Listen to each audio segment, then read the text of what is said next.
બનાસકાંઠાના ડીસામાંથી એક ચિંતાજનક સમાચાર સામે આવ્યા છે, જે એક જાણીતા મેડિકલ કોમ્પ્લેક્સમાં અચાનક ભીષણ આગ ફાટી નીકળતા ભારે દોડધામ મચી ગઈ હતી। ડીસાના વ્યસ્ત ગણાતા ડોક્ટર હાઉસમાં અચાનક જ આગ ફાટી નીકળતા સમગ્ર વિસ્તારમાં અફરાતફરીનો માહોલ સર્જાયો હતો। આસપાસના લોકો અને દર્દીઓના સગા સંબંધીઓમાં એક સાથે નાસભાગ મચી ગઈ હતી અને વાતાવરણ ગભરાટભર્યું બની ગયું હતું। પ્રાથમિક વિગતો મુજબ આગ બિલ્ડિંગમાં શોર્ટ સર્કિટ થવાના કારણે લાગી હોવાનું અનુમાન લગાવવામાં આવી રહ્યું છે। ઘટનાની જાણ થતાં જ લોકો ઘટના સ્થળે દોડી આવ્યા હતા અને સ્થાનિક સ્તરે આગને ઓલવવાના તાત્કાલિક પ્રયાસો શરૂ કરી દેવામાં આવ્યા હતા। સદનસીબે સમય સૂચકતા વાપરીને આગ પર વહેલી તકે કાબુ મેળવી લેવામાં આવ્યો હતો, જેના કારણે એક બહુ મોટી હોનારત થતાં અટકી ગઈ હતી।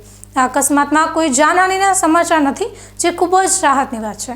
અત્યારે હાલમાં પરિસ્થિતિ સંપૂર્ણપણે નિયંત્રણ હેઠળ છે અને તંત્ર દ્વારા આગ લાગવાના ચોક્કસ કારણોની તપાસ કરવામાં આવી રહી છે।